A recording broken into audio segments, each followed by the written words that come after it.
दोस्तों, आज के इस पोस्ट में हम बात करेंगे बिलीव सिस्टम के बारे में। दोस्तों, अगर आप खुद के ऊपर विश्वास करते हैं, बिलीव इन योरसेल्फ, तो यह दुनिया की सबसे बड़ी ताकत है और आप खुद के ऊपर विश्वास करके जो चाहो वो अपने जीवन में हासिल कर सकते हैं। दोस्तों, यह कहानी एक दिव्यांग राजा की है जिसके राज्य में कोई भी परेशानी या समस्या नहीं थी। सभी लोग उस राजा से बहुत खुश थे और ऊपर वाले से धन्यवाद करते थे कि इतने अच्छे राजा को उनकी जिंदगी में भेजे। वह राजा दिव्यांग था, उसकी एक आंख नहीं थी और एक पैर नहीं था, लेकिन फिर भी राजा को इस बात का कोई भी मलाल नहीं था। एक दिन राजा अपने महल के गलियारे में घूमते हुए अपने पूर्वजों की तस्वीर को देख रहा था और सोच रहा था कि मेरे पिताजी इतने शूरवीर थे, उनके पिताजी इतने शूरवीर, हमें इतने शूरवीर खानदान में जन्म लेने का मौका मिला। ऊपर वाले का बहुत बहुत धन्यवाद है। राजा ने सभी चित्र को देखते हुए आखिरी चित्र तक पहुंचा और फिर उस खाली जगह को देखा तो वह चिंता में पड़ गया, क्योंकि उसे यह मालूम था कि अब यहां जो तस्वीर लगेगी वह उसी की लगेगी। लेकिन राजा को इस बात की चिंता नहीं थी कि वह मर जाएगा। चिंता इस बात की थी कि वहां जो पेंटिंग लगेगी वह कैसी लगेगी।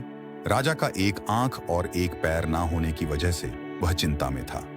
राजा का एक आंख और एक पैर ना होने की वजह से वह चिंता में पड़ गया और सोचने लगा कि इस गलियारे में इतनी शानदार पेंटिंग लगी है, लेकिन मेरी एक आंख और एक पैर ना होने की वजह से मेरी तस्वीर सबसे खराब लगेगी और भद्दी दिखेगी। राजा ने सोचा कि मेरे मरने के बाद पता नहीं कैसी पेंटिंग बनेगी, और क्यों ना मैं अपने जीते जी ही एक शानदार पेंटिंग बनवाऊं ताकि मुझे सुकून मिल जाए कि यहां मेरी अच्छी पेंटिंग लगेगी। अब उस राज्य में ऐलान करवा दिया गया और सभी पेंटर को बुलाया गया और कहा गया कि जो भी पेंटर राजा का शानदार पेंटिंग बनाएगा उसे शानदार इनाम मिलेगा। अब सभी पेंटर राज्य में आए। उन सभी पेंटर को पता था कि अगर शानदार पेंटिंग बनेगा तो शानदार इनाम मिलेगा, लेकिन जिस राजा का एक आंख नहीं है, एक पैर नहीं है, उसका शानदार पेंटिंग कैसे बनेगा। पेंटर सोच रहे थे कि इनाम का तो पता नहीं, लेकिन अगर शानदार पेंटिंग नहीं बनी और राजा गुस्सा हो गया तो सजा जरूर मिलेगी, इसलिए बड़े बड़े चित्रकार भी आगे नहीं आए। तभी उसमें से एक लड़का बोला, राजा साहब, मैं आपकी पेंटिंग बनाना चाहता हूं, मुझे 24 घंटे का वक्त दीजिए।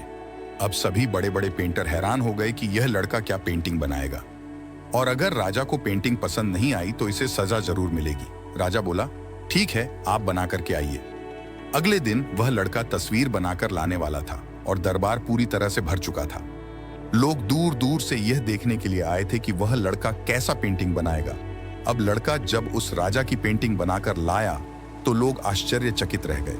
सब लोग जोर जोर से तालियां बजाने लगे, सीटी बजाने लगे, और जब राजा ने उस पेंटिंग को देखा तो वह खुश हो गया और बोला कि वाह, इससे अच्छी पेंटिंग तो इस पूरे गलियारे में नहीं है।